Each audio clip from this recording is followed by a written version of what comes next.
வணக்கம் மக்களே, வாங்க நம்ம தில் கிச்சனுக்கு போகலாம். பீட்ரூட்னாலே வீட்டில் எல்லாரும் காது தூரம் ஓடுறாங்களா? இந்த பீட்ரூட் வடை செஞ்சு கொடுங்க. வீட்டில் எல்லாருமே விரும்பி சாப்பிடுவாங்க. திரும்ப திரும்ப செய்வீங்க. ஈவினிங் ஒரு கெச்சப்போட சாப்பிட்றதுக்கு, சாம்பார் சாதம் வெரைட்டி ரைஸ்க்கு சைட் டிஷ்ஷாக தொட்டுக்கிட்டு சாப்பிட அருமையாக இருக்கும். இன்றைக்கி நான் 200 ml டம்ளரில் 2 கப்பு கடலைப்பருப்பு எடுத்து அதை நல்லா வாஷ் பண்ணிவிட்டு அதை ஒரு 2 மணி நேரம் ஊற வச்சுக்கலாம். மினிமம் 2 மணி நேரம் அல்லது 3 மணி நேரம் அது ஊறட்டும். இப்போ இந்த கடலைப்பருப்பு நல்லா ஊறிடுச்சு, 2 மணி நேரம் ஊறிடுச்சு. இதில் தண்ணி இல்லாமல் நம்ம ஒரு மிக்ஸி ஜாரில் சேர்த்துக்கலாம். சுத்தமாக தண்ணியை ஒரு வடிகட்டியில் வடிகட்டிட்டும் சேர்க்கலாம். இந்த மாதிரி தண்ணி இல்லாமல் எல்லா கடலைப்பருப்பையும் ஒரு மிக்ஸி ஜாரில் சேர்த்துக்கலாம். 2 அல்லது 3 பேருக்குன்னா 1 டம்ளர் கடலைப்பருப்பு போதும். இப்போ உப்பு 1 டீஸ்பூன் அளவு சேர்த்துக்கலாம். காரத்துக்கு பச்சை மிளகாய் ஒரு 4 பச்சை மிளகாய் சேர்த்துக்கலாம். இஞ்சி நல்லா வாஷ் பண்ணிவிட்டு தோலை எடுத்துகிட்டு பொடி பொடியாக சேர்த்துக்கலாம். மஞ்சள் தூள் ஒரு 1/2 டீஸ்பூன், சோம்பு 1/2 டீஸ்பூன் அல்லது 2 டீஸ்பூன் சேர்த்துக்கலாம். உங்களுக்கு விருப்பம் இல்லைன்னா சேர்க்க வேண்டாம். ஒரே ஒரு சிவப்பு மிளகாய் சேர்த்து இது எல்லாத்தையும் கொரன்னு அரைச்சிட்டு வந்துடலாம். தண்ணி சேர்க்கக்கூடாது. இந்த மாதிரி கொரன்னு அரைச்சி ஒரு பவுலில் சேர்த்துக்கலாம். பருப்பில் சுத்தமாக தண்ணி இருக்கக்கூடாது, ஏன்னா நம்ம பீட்ரூட் சேர்க்க போகிறோம். பீட்ரூட்லேயும் கொஞ்சம் ஈரப்பசை இருக்கும். இப்போ இதோட பெருங்காயத்தூள் ஒரு 1/2 டீஸ்பூன் சேர்த்துக்கலாம். பொடியாக கட் பண்ண பெரிய வெங்காயம், மீடியம் சைஸில் 2 பெரிய வெங்காயம் கட் பண்ணி அதை சேர்த்துக்கலாம்.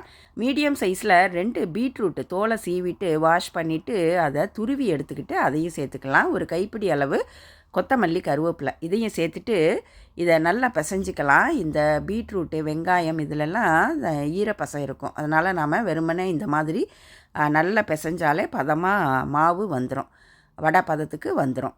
இப்போ இது எல்லாத்தையும் சேர்த்து நல்லா பிசைஞ்சிக்கலாம். இப்போ நல்லா பிசைஞ்சாச்சு. இப்போது இந்த பதத்துக்கு இருக்கும். நம்ம கொஞ்சம் கூட தண்ணி இல்லாமல் அந்த கடலைப்பருப்பை ஓட்டியிருக்கிறோம். வடை மாவு நல்ல பதமாக இருக்குது. அடுப்பில் எண்ணெய் காய வச்சு நல்லா காஞ்சிருச்சு. நம்ம கையில் கொஞ்சம் தண்ணி தொட்டுக்கிட்டு இந்த வடை மாவுலேருந்து ஒரு பெரிய உருண்டை எடுத்து நல்லா உருட்டிக்கிட்டு இந்த மாதிரி உள்ளங்கையில் வச்சு வடையாக தட்டி நம்ம எண்ணெயில் போட வேண்டியது தான். இந்த மாதிரி நாம் ஒரு வடையாக தட்டி எண்ணெயில் போட வேண்டியதாங்க. நாம் அந்த உருண்டையாக முதல்லையே உருட்டி வச்சுட்டு நம்ம வடை தட்டும்போது இன்னும் நல்லா வசதியாக இருக்கும். இப்போ அந்த எண்ணெய் கொள்கிற வரைக்கும் நம்ம வடை தட்டி போட்டாச்சு. ஒரு 2 நிமிஷம் வேகணும். இந்த வடை ஒரு 2 நிமிஷம் வெந்ததுக்கு அப்புறமா நாம் திருப்பி விடலாம், உடனே திருப்பி விடக்கூடாது. இப்போ இந்த வடையெல்லாம் திருப்பி விட்டுட்டு அதை நல்லா வேக விடணும். நல்லா பொன்னிறம் ஆற வரைக்கும் வேக விடணும். இது நம்ம பருப்பு வடை மாதிரி சட்டுன்னு வேகாது, இது கொஞ்சம் டைம் எடுக்கும், நல்ல நிதானமாக வேகும்.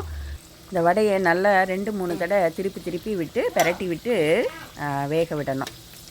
நல்லா அது பொன்னிறமாக வெந்ததுக்கப்புறம் நாம் எடுத்துக்கலாம். இந்த பபுள்ஸ் வர்றது நிறைய வரும். இப்போ இந்த பபுள்ஸ்லாம் கொஞ்சம் கம்மியாயிடுச்சு, அவ்வளோதான். இப்போ நல்லா வெந்துருச்சின்னு அர்த்தம். இப்போ நாம் இந்த வடையை எடுத்துடலாம். நல்லா ஒரு பெரட்டிட்டு நம்ம வடையை எடுக்க வேண்டியதாங்க. இந்த பபுள்ஸ் எல்லாம் கொஞ்சம் கம்மியானோன்னே நாம் எடுத்துடலாம். அவ்வளோதாங்க, இந்த பீட்ரூட் வடை சூப்பராக ரெடியாகிருச்சு.